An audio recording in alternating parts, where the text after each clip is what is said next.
시편 50편을 지은 사람은 아삽이라고 하는 사람입니다. 아삽은 레위인으로서 다윗 다음으로 많은 시편을 기록한 사람이죠. 그런 다윗 시대의 악사들 중에 한 사람이었습니다.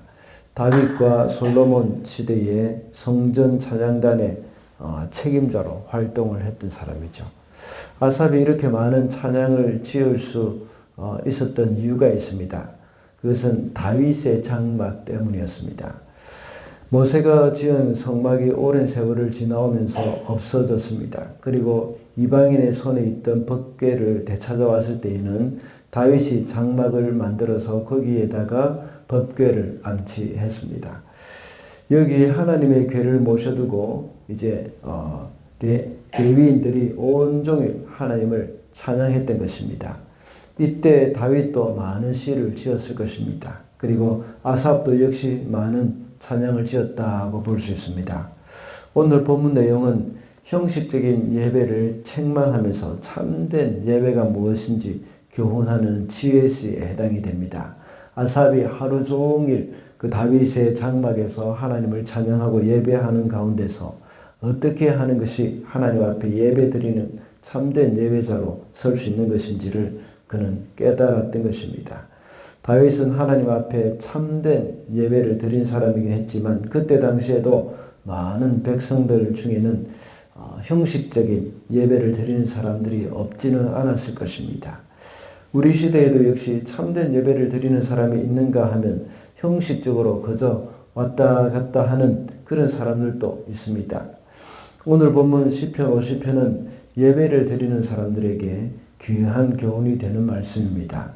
그래서 오늘은 참된 예배라는 제목으로 말씀을 살펴보고자 합니다.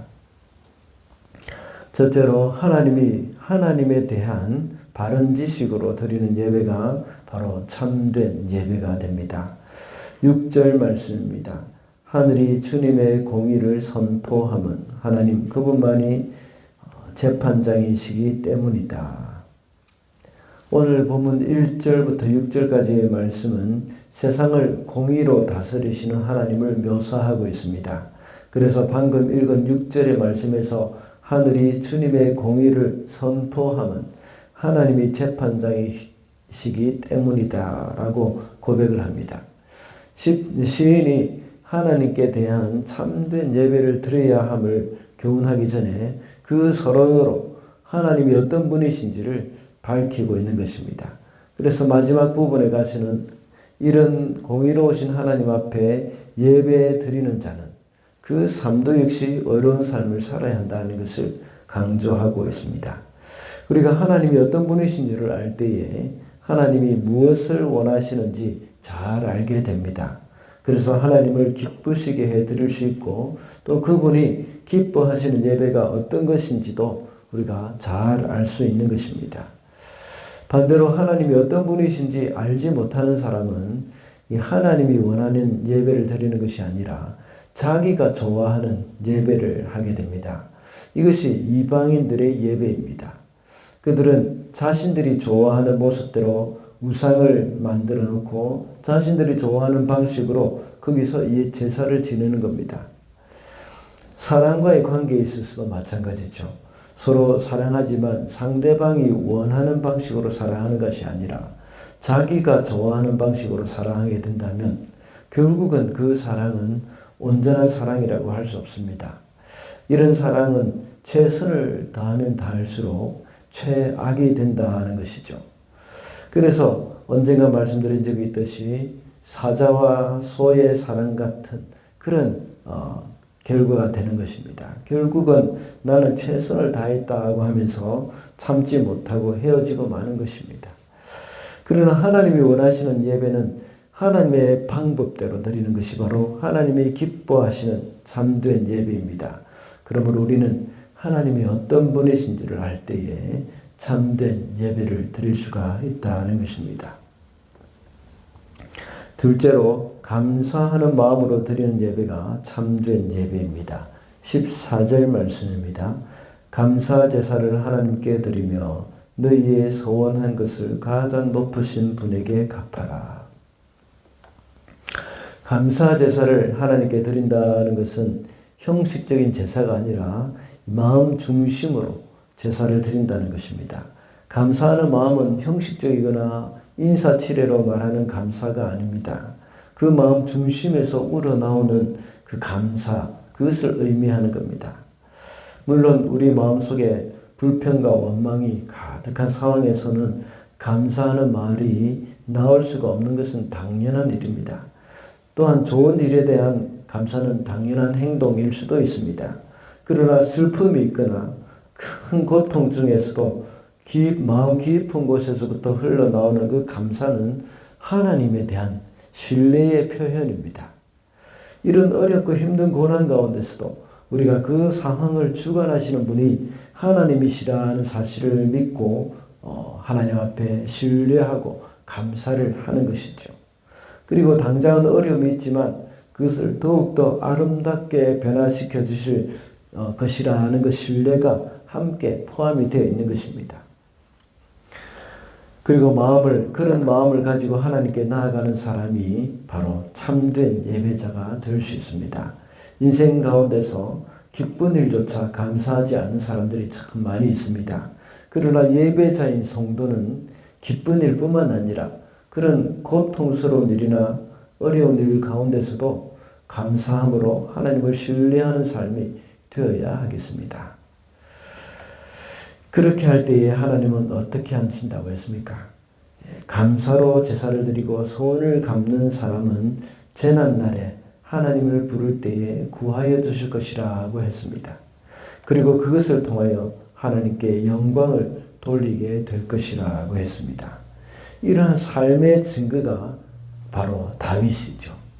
감사의 제사가 형식적인 제사가 아니라 마음 중심으로 드리는 제사라고 했습니다.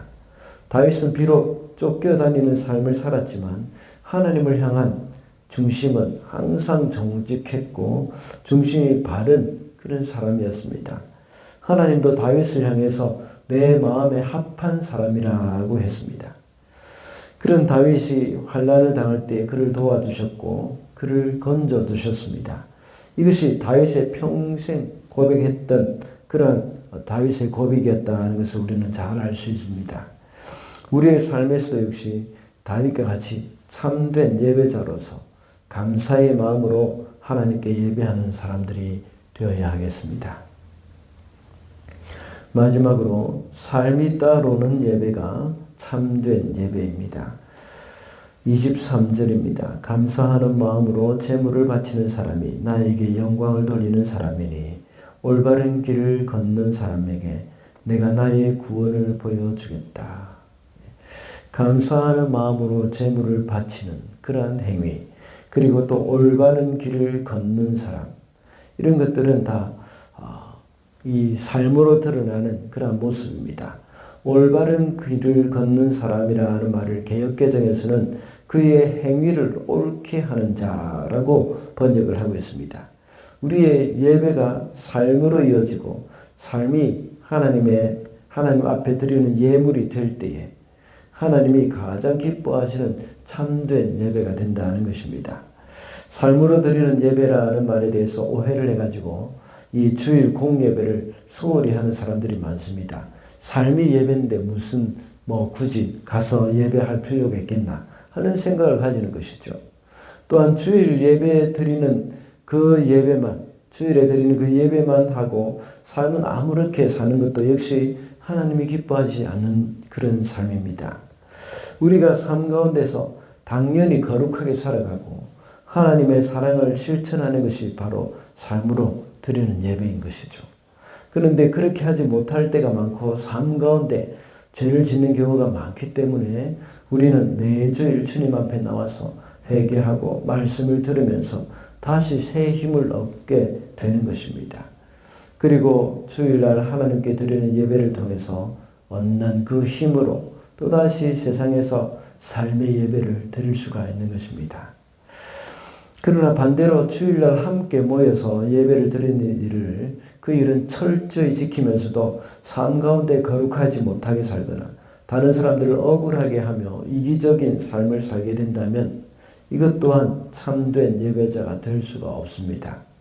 우리는 항상 균형을 잘 맞추면서 살아야 합니다. 오늘도 새벽 기도에 나와서 말씀을 듣고 기도하면서 하나님과 깊은 교제의 시간을 통해서 오늘 하루 하나님께서 우리 삶에 기뻐 받으시는 그런 삶의 예배를 드릴 수 있는 그런 힘을 얻는 그런 시간이 되어야 한다는 것입니다. 말씀을 맺겠습니다. 오늘은 참된 예배라는 제목으로 말씀을 살펴봤습니다. 참된 예배는 하나님에 대한 바른 지식으로 드리는 예배라고 했습니다. 그리고 참된 예배는 감사하는 마음으로 드리는 예배라고 했고 삶이 따라오는 예배가 참된 예배라고 했습니다. 오늘 하루도 참된 예배자로 살아가는 저와 여러분이 되시기를 바랍니다.